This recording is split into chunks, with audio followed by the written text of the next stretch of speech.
A young man is seen sprinting through an airport and is never seen again. A disappearance so perplexing the entire world takes notice. 3 American women disappear from a suburban house. No signs of a struggle, no forced entry. A case that defies reason. And then there's a family who, before vanishing into thin air, tell a priest the ghosts of children are haunting their house. And they ask him, do bullets exist that kill evil spirits? Seriously, prepare to be disturbed and confounded on today's episode of The Infographic Show. The most disturbing stories of people going missing. Number 2. Just because you're paranoid doesn't mean they're not after you. July 8, 2014. Lars Mittank, a 28-year-old German, walked casually through Bulgaria's Varna airport, blending into the sea of travelers. He wore a yellow t-shirt and blue knee-length shorts, a hold-all in one hand, a backpack slung over his shoulders, just another tourist heading home. He had just sent a text to his mom telling her he would be there soon. A few minutes later, back in Germany, the mom's phone rang. It was Lars. This time he sounded panicked, and with his voice quavering, he stammered, They're coming after me. I have to get out of here." Security cameras later captured a sudden, frantic shift. Lars Mittank was seen sprinting out of an airport office, his bags gone. Surveillance footage tracked him as he raced through a mostly empty parking lot, his movements erratic, desperate. He didn't slow down, didn't look back. Then, without hesitation, he bolted across a patch of grass, scaled a tall fence, and disappeared into the dense wooded area beyond. That was the last confirmed sighting of Lars Mittank. He was never seen again. Or should we say, it's never been confirmed that he's been seen. Lars and his 5 friends had just wrapped up a fantastic week at the Golden Sands Resort on Bulgaria's Black Sea coast. It's a beautiful but rowdy stretch of beach near Varna, where Europeans come to soak up the sun, and young travelers like Lars knock back gallons of beer. But as is often the case in alcohol-fueled environments, tensions can run high. On the last night before their flight home, Lars found himself caught in an argument over soccer. Lars was a devoted fan of the SV Werder Bremen, while the other guys supported Bayern Munich. In a sober world, this wouldn't have been a problem, just a friendly rivalry. But in Europe, alcohol and opposing football fans can be a volatile mix. At some point during the night, Lars had left the bar. Where he went, no one knows. But when he reappeared hours later, something had changed. He told his friends he had been jumped by a gang of Munich fans. His friends later told differing stories. Some said the men had beaten up Lars. Others said men who had been hired by the Munich fans applied the beating. Either way, Lars said that he was injured around his jaw and ear. He went to see a doctor and he was told his eardrum had likely been perforated. Up until then, he'd been having a fun vacation, partying the nights away, generally enjoying his first trip out of Germany without his parents to rein him in. The only concern, according to one of his friends, was that he hadn't been eating much, but it wasn't like he'd been starving himself. The doctors put Lars on antibiotics, cefprozil, and it might have been an important part of this story. We'll come back to that later. Lars had been told not to fly since the air pressure wouldn't have been great for his perforated ear, so his friends left him behind. They'd offered to stay with him, but he told them not to worry, he was fine. He rented a cheap room close to the airport for his extended stay. It didn't matter where he stayed, he wasn't intending on partying. That evening, CCTV at the hotel captured him pacing up and down the hotel corridor. He'd walk to a window where he'd furtively peer outside into the street as if looking for someone he didn't want to meet. At one point, he ran to an elevator and hid behind the doorframe. That night, Lars called his mother, Sandra, his voice barely above a whisper. He told her someone was after him, 4 men planning to rob or even kill him. He begged her to cancel his credit card immediately. Sandra later recalled that his fear was palpable, so intense that she could almost hear his heart pounding through the phone. Something had terrified him, but she had no idea what or who it was. Later that night, another message arrived. This time it wasn't about danger, it was about his antibiotics. Then, mysteriously, around 1 a.m., with the hotel silent and still, Lars walked out the front door and vanished into the darkness. An hour later, he returned, alone, unsettled. No one knows where he went or what happened during that time. But by the morning, his fear had only escalated. At sunrise, he called his mother Sandra again. The message was the same, but this time his voice was even more urgent. They were getting closer. Sandra begged him to come home. The next person to make contact with Lars, that we know of, was the airport doctor the following afternoon. The doctor, Kosta Kostov, gave Lars a quick examination and told him he was fine to fly. Lars seemed okay at the start of the conversation, but then he became increasingly agitated. He looked nervous when Kostov asked him about the pills he was taking. At the time, Varna Airport was undergoing renovations, with construction workers moving in and out of the terminals. The atmosphere was busy but ordinary, until Lars saw one of them enter Dr. Kostov's office. Lars's body tensed, his hands shook. Then, out of nowhere, he screamed out, "I don't want to die here! I have to get out of here." Lars shot up from his seat and ran. CCTV footage captured the moment. His eyes wide, his body tense, his movements frantic. Whatever he feared, he was dead serious. He left everything behind: his bags, his wallet, phone, even his passport. The very things he would need to get home. None of it mattered. The last image of Lars Mittank is a lone figure disappearing into the woods beyond the airport. Okay, so how does a man just vanish? Was Lars really attacked that night?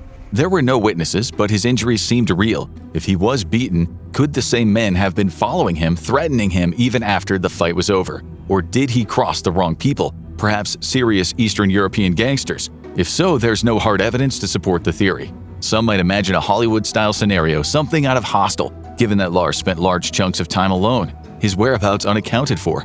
But the reality is, kidnapping tourists in Europe is virtually unheard of. Still, that doesn't mean that he hadn't made enemies on his vacation. Lars wasn't known to take drugs, and it's unlikely he suffered a 24-hour-long psychotic break from a bad trip. His family also denied any history of mental illness or schizophrenia. But the age fits. If schizophrenia was going to manifest, this was exactly the time that it would begin.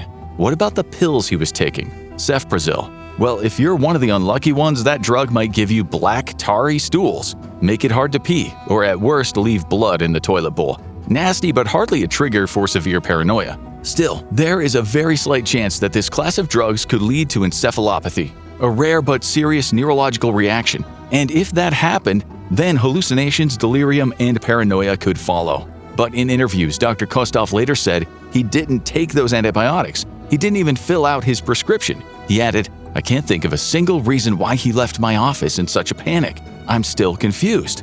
A serious beating to the head can have strange effects on a person's mind. A concussion can cause post-traumatic delirium days after the initial injury. But if the beating caused some kind of acute mental illness, how did no one see him again? Lars should have run into someone.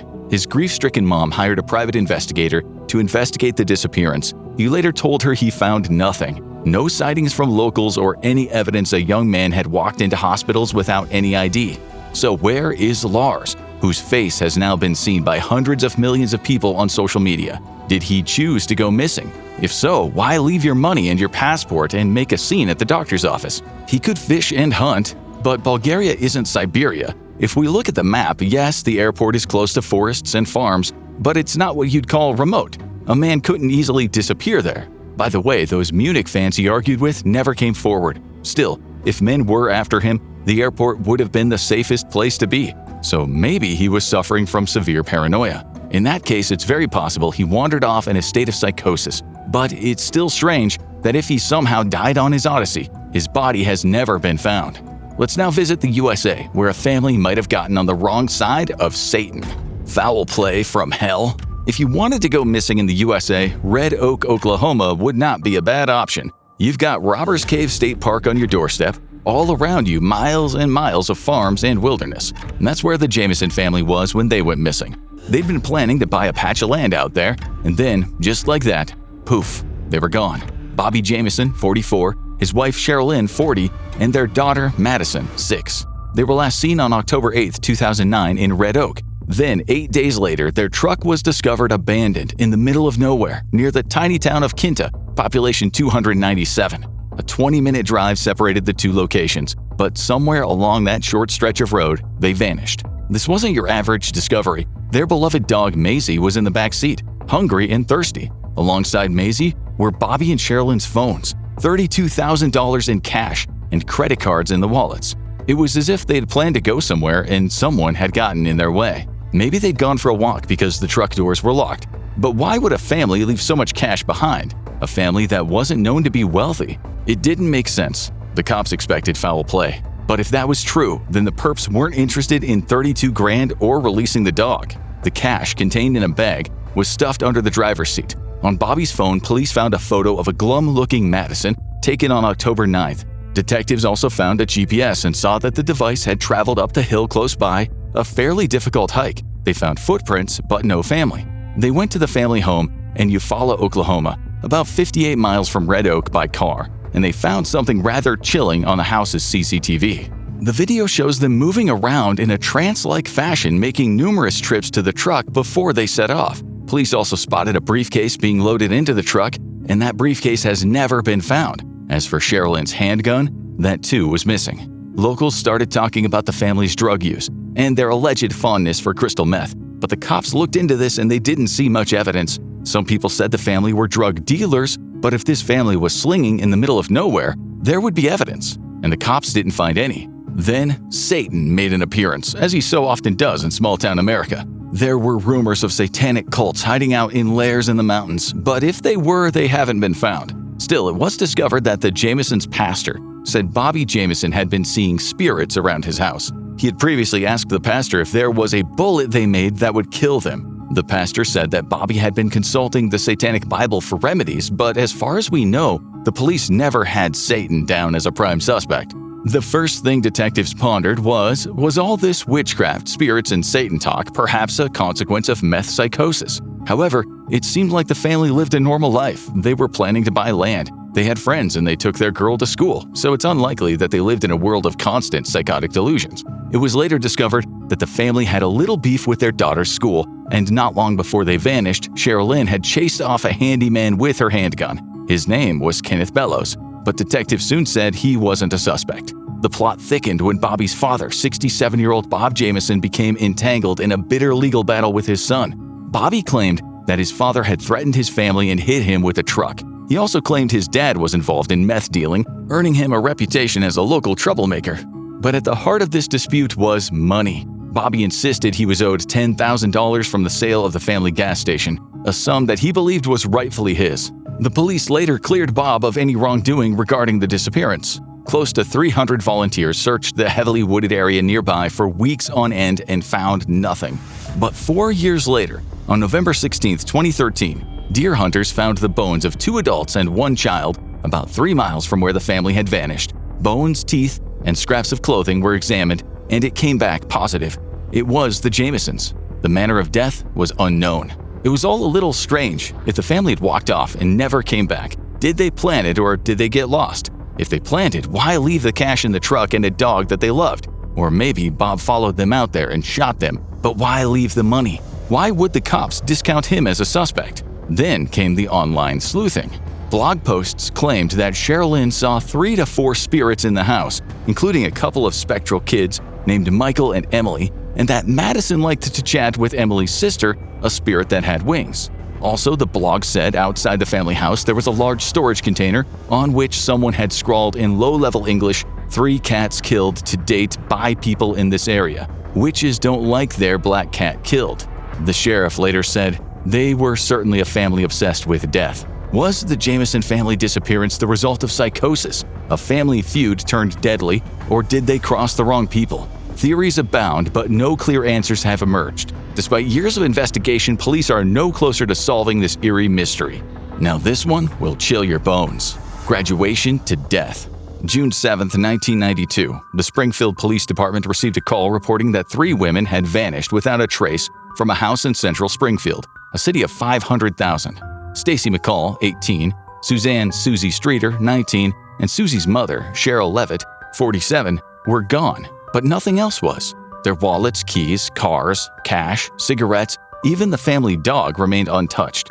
The TV was still on in one of the bedrooms. It was as if they had been plucked from existence, erased in an instant. No signs of struggle, no forced entry, no clues. Stacy and Suzanne had just graduated from Kickapoo High School. Earlier that evening, Cheryl watched proudly from the crowd as the 2 girls accepted their diplomas. And now it was time to party. Like any graduates, they wanted to make the most of their big night. The girls started at their friend Janelle Kirby's house in Battlefield, about 10 miles outside of Springfield. The original plan had been to party, crash a hotel, then wake up early for a trip to Whitewater, a local amusement park. The plan then changed. Stacy called her mom late that night and told her that she would be staying at Janelle's place. About 1:45 a.m., they were at another house party, but it was broken up, so the girls said enough's enough, let's call it a night. But Stacy and Susie changed their minds again, deciding to go to Susie's place rather than impose on Janelle. Susie's mom, Cheryl, was twice married and twice divorced. She had spent the last few years focusing on herself. Friends said that after her last divorce,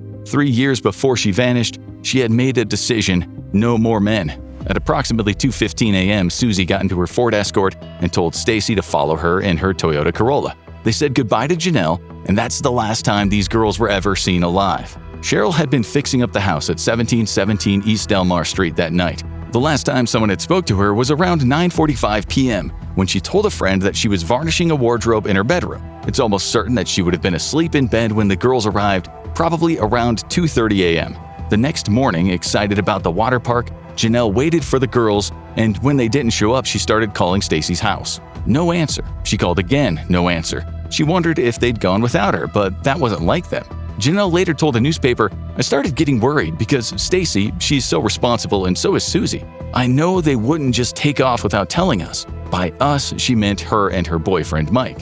Janelle and Mike got into their car and drove to Susie's place. They arrived about midday and they were surprised to see 3 cars in the driveway, the kids and the moms. Weird, they thought. The cars weren't parked like they usually were. Janelle and Mike, now a little spooked, walked carefully toward the house door. Their concern grew when they spotted a broken glass lampshade on the porch, close to Janelle's shoeless feet. After Mike brushed away the glass, they knocked on the door and knocked again, but life inside didn't stir. They looked in the back garden, through the windows, but it was as if they'd all gone out, on foot of course, which would have been unusual unless someone had picked them up. Hesitantly, they turned the door handle of the front door, surprised when they could just push it open. They peered inside where it was eerily quiet. At that moment, the family dog, a Yorkshire Terrier named Cinnamon, padded up to them, a look of doggish agitation in its dark eyes. Then something startled them. The pair almost jumped out of their skin as the phone rang. Taking a deep breath, Janelle answered. A look of confusion painted across her face. A strange and disturbing voice was on the other end. Between deep breaths, the voice uttered sexual innuendos she couldn't quite understand. In a state of mild shock, she put down the receiver, and just as she was explaining to Mike what she had just heard, it rang again. She later said the voice on the other end sounded like a teenager. She remembered Susie telling her about prank calls to her house. Maybe it was just kids being stupid. Thinking the 3 had gone out, she and Mike left. Stacy's mom, Janice, called the house a few times that day. When she later found out Janelle had been around and the 3 women were missing, she grew suspicious. At 7 that evening, she went there herself, and walking in through the open door, she was greeted by a very scared-looking dog. Something was wrong. She just knew it. She walked up to Susie's bedroom. Something was definitely wrong. All the girls' purses were lying together on the bedroom floor, the contents seemingly not missing. She looked inside one of them and found an $800 cash deposit in what had to be Cheryl's from work. Janice also found her daughter's clothes from the night before, all folded neatly. Stacy was much bigger than Susie, so if the girls were out, what was Stacy wearing? The TV was still on, and the bed looked slept in, and this didn't make any sense. Neither did the fact that Cheryl and Susie's cigarettes were there. Both of them, especially Cheryl, were heavy smokers. With a sense of dread creeping in, Janice called the police. Before they arrived, she checked the answering machine. She later said what she heard was a, quote, strange message. Police would later dismiss any connection between the case and the mysterious prank call, but they admitted one thing. If the message had been saved, it could have been an important clue. Instead, it was gone. Maybe it was automatically deleted, maybe it was erased by accident, or maybe someone didn't want it to be heard. Soon, friends and family started showing up at the house, about 20 of them in total, all contaminating what could have been a crime scene. Police found no evidence of a struggle, but they did say the bent blind over the window could have been from someone peeking out. The strangest thing was that Cheryl's bedroom was a mess, and she was a very, very fastidious cleaner of the house. Her stepdaughter later said, "That's not my mom. Oh gosh, I mean, a pair of sandals, if she'd been working in the yard, would sit up on the back step for maybe a day. She would definitely hang up her clothes." Had Cheryl left the house in a rush, maybe getting changed under the barrel of a gun? Family and friends all said the same thing. Cheryl and Susie would not have left their smokes behind. Also, Cheryl's car, which she always parked a certain way, wasn't in its usual space. The girls almost definitely had slept in their beds. There was used makeup wipes on the counter. It seemed as if the girls had slept and possibly they'd all gone missing after they had woken in the morning. So, no sign of a struggle, no forced entry, and they'd all slept there, yet none of the neighbors said anything about seeing them leave or hearing anyone scream. With not much to go on, police looked into the prank calls the house had been getting in the weeks up to the disappearance. All they knew is the calls had been obscene, consisting of sexual words and expletives. "It's the strangest thing I've ever seen in my years with the department," said one of the cops later. "They just vanished." Police started looking at possible suspects, which always begins with nearest and dearest and friends. Cheryl had twice divorced, but her exes and her weren't in disputes, and it had been 3 years since she'd talked to her last husband, Don, and decades since she'd said anything to the first, Brent. Still, Don's failures in business had left him with large debts, and it turned out that creditors had called Cheryl's house looking for him. Don had gone off the grid, but when cops found him, he said his breakup with Cheryl had been very amicable, which is what everyone else said. And anyway, the physical evidence, his alibi, showed he couldn't be a suspect. Springfield PD put everything into the case, and the FBI got on board. They questioned everyone who knew Cheryl and the kids. Whoever took them must have known them, due to there being no struggle or break-in. The local cops went as far as using psychics, while the FBI enlisted criminal profilers. Huge searches went ahead in nearby forests and bodies of water. For weeks on end, local cops worked 12-hour shifts, and nothing. It seemed impossible. Lead investigator David Asher told the media, "Someone saw a car in that neighborhood. You just don't drive through a neighborhood and not be seen." If there was a suspect the police had their eyes on from the start, it was Bart Streeter, Cheryl's 27-year-old son. Police learned that Streeter had fallen out with the family and hadn't spoken to Cheryl or Susie in a few months. He was questioned for hours and polygraphed, which he was reportedly happy to do. Another suspect was Susie's boyfriend, who months before had met the disapproval of Bart, which is why they all fell out. His name was Mike Kovacs. Detectives learned that he and Susie had been together a couple of years, often arguing, sometimes hitting each other. They'd broken up in September 1991, about 10 months before the girls went missing. Susie had gotten a restraining order after talking about the abuse, during which time she had said Mike exhibited very strange behavior, such as slashing car tires, making rude phone calls, and harassing her at school. He looked like the perfect fit. Police later told the press, "We do have 4 or 5 people we're looking at very closely. These are people who have non-substantiated alibis for breaks in time during the time we believe the women have disappeared. Mr. Kovacs is one of these individuals." Mike was later ruled out. Then there was the 20-year-old Dustin Rekla, another of Susie's ex-boyfriends. Not long before her disappearance, Rekla and 2 friends had been arrested for something disturbing. They had robbed a mausoleum, stolen human skulls, set one on fire, and pried out gold fillings to pawn for just $30. Susie had been questioned by the police, and she cooperated with the investigation, hoping to secure a conviction. The boys were angry, no doubt, but angry enough to kill 3 women? Especially over a sentence that amounted to just 150 hours of community service? After a year had passed, Detective Asher told the media, "We haven't found the women. We haven't got a clue that we're aware of that'll lead us in a specific direction." Police got a tip from the hotline of America's Most Wanted, and it was solid, but they lost the man and he didn't call them again. He'd apparently provided a motive. Then a prisoner from jail told the cops he knew a guy who admitted to it. He'd used a gray-green van and told them where he dumped the bodies. A search led to nothing, but cops said this prisoner knew more than he was letting on. Violent criminal Robert Craig Cox was a suspect, as was the I-70 killer, a serial killer on the loose who liked young women, but all of these lines of inquiry collapsed in on themselves. The families didn't give up hope, with Stacy's mom Janice telling the media 5 years after the disappearance, "We're not declaring our daughter dead, ever. We will not declare her dead until they find her remains." This was a mystery like no other, something you can later solve for us in the comments. But first, let's take a look at another mind twister: the medical mystery. September 2008, Baltimore, Ohio. Randy Schaefer was outside cleaning up after a violent storm when he heard a sharp crack above him. Before he could react, a thick tree branch snapped and came crashing down, killing him instantly. The newspapers called it a tragic accident, especially considering what he had already endured: the disappearance of his son, Brian, in 2006. As condolences poured into his online obituary, one message stood out: "To Dad, love Brian, Virgin Islands." But Brian had been missing, presumed dead by some in law enforcement. But Randy never believed that. Neither did the private investigator he had hired. Was this a sick joke? Back in March 2006, 27-year-old Ohio man Brian Schaefer had everything going for him. He was in his 2nd year at the Ohio College of Medicine when suddenly his world turned black. His mother Renee died from a rare cancer. He was devastated but put on a brave face for his friends.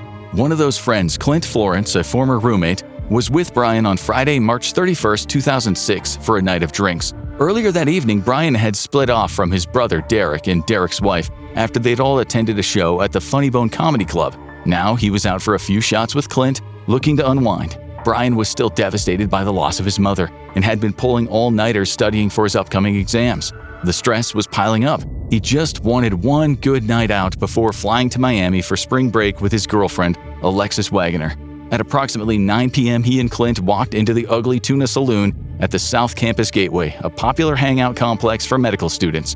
An hour later, around 10 p.m., Brian stepped away to call his girlfriend, Alexis Wagoner, who was visiting family in Toledo. It was a routine conversation. He told her he loved her, and that he would see her soon. Nothing seemed out of the ordinary. Slightly buzzed from several shots of hard liquor, Brian and Clint bounced around bars in the Arena District, where they met Clint's friend, Meredith Reed. Meredith, who wasn't drunk, told the men that she would drive them back to the Ugly Tuna where the drinks were still flowing in what had turned into a party atmosphere among the many students. At 1:15 a.m., CCTV cameras caught the three riding the escalator to the second floor of the complex where the Ugly Tuna was.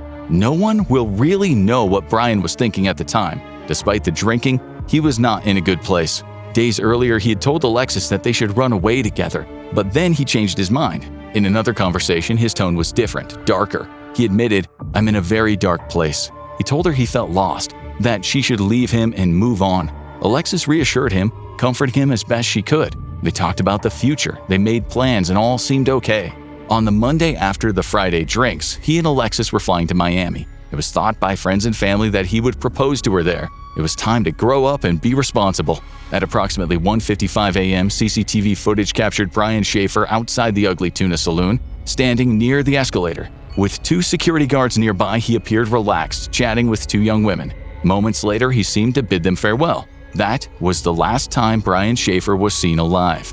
But, and this part has twisted minds for years, the camera didn't show him going down the escalator. Unfortunately, the CCTV didn't cover the entrance to the bar, so it's unknown if he went back inside. Clint grew concerned when he called Brian and there was no answer. He had looked everywhere for him, going outside, checking the toilet stalls, asking people if they'd seen him. He'd vanished. Maybe Brian had just gone home, Clint thought. Maybe he didn't want to sound like a buzzkill by announcing he was leaving. After all, his apartment was only 6 blocks away. Clint and Meredith called it a night and went home, thinking nothing of it. The next morning, Meredith drove Clint to Brian's place, where he had left his car the night before. But they didn't knock, they didn't call. They simply assumed Brian was inside sleeping off a hangover.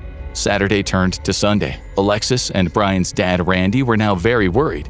They'd been calling Brian and he hadn't picked up. Their concern turned into panic when on Monday, Brian didn't get on his flight to Florida. Randy called the Columbus police. He had just lost his wife and now his son was missing. It was just too much to handle.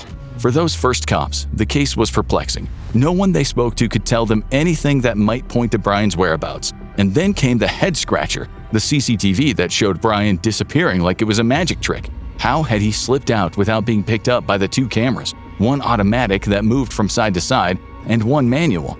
Had he for some reason gone out through the exit that led to a construction area with its own exit? This would have been highly unusual as it was a mess and full of equipment, and it would have been hard to navigate, especially after plenty of drinks. For the next few days and weeks, search teams combining at least 50 officers and dogs searched high and low, checking every corner, looking in dumpsters. Detectives interviewed Brian's friends and family. No, Brian didn't take drugs. No, he had no reason to run. He was sad, sure, but he had a lot going for him, including his relationship with the girl he wanted to marry. The case hit the news. Much of America was now on the lookout for Brian. Even Eddie Vedder, the Pearl Jam frontman, mentioned Brian in a concert. Brian was a big fan. He had a Pearl Jam tattoo on his right bicep. Months passed. Randy appeared numerous times on TV news, his eyes streaming with tears. Towns were filled with missing posters, many put up by Alexis, whose world had been shattered. There were vigils, there were polygraphs. Randy even took one. He saw psychics, one of them talking about a river and a bridge, maybe the Olentangy River, just a mile or so from Brian's place. Randy was soon risking his life searching in the murky water in the hope of finding his son. A river. That word sent internet sleuths into a frenzy, reigniting theories about the so-called smiley face killer, an alleged predator some believe is responsible for a string of mysterious drownings across the Midwest. The theory suggests that 45 young men, all white, athletic, successful with bright futures, had been pulled from rivers in 11 states. And near where their bodies were found, spray painted on bridges or walls, was a single symbol, a smiley face. Brian fit the profile, but if he had ended up in the river, this time the signature mark was missing. Then, on the evening of September 14, 2008, after a violent storm, a tree branch fell off, ending Randy's life. It was as if this family was cursed. Then that signature appeared on the online condolences. To Dad, love Brian, Virgin Islands. There was hope. Hope that was soon dashed when detectives said the message had been sent from a computer accessible to the public in nearby Franklin County. Had it been Brian using that computer letting everyone know he was all right? It turned out that the cops didn't actually think Brian was dead. Neil Rosenberg, attorney for Clint, said that he'd learned detectives did indeed believe Brian was alive, possibly with a new life. Many people thought Clint knew more than he was letting on. Had he made a pact with his friend? It's highly unlikely, considering what Brian's family and Alexis went through. But who knows, maybe something that was said between Alexis and Brian on the phone that night had something to do with Brian's disappearance. Still, this is unlikely. The two were deeply in love and she was frantic after he'd gone missing. Brian's brother Derek, now the last remaining member of his family, still holds out hope that Brian is alive. Despite the years, despite the unanswered questions, he refuses to believe his brother simply vanished without a trace. Alexis, Brian's longtime girlfriend, moved on. She graduated, built a new life, and eventually married Eric, having 2 children, Kellen and Brecken. She became Dr. Wagoner, leaving behind the past that once defined her.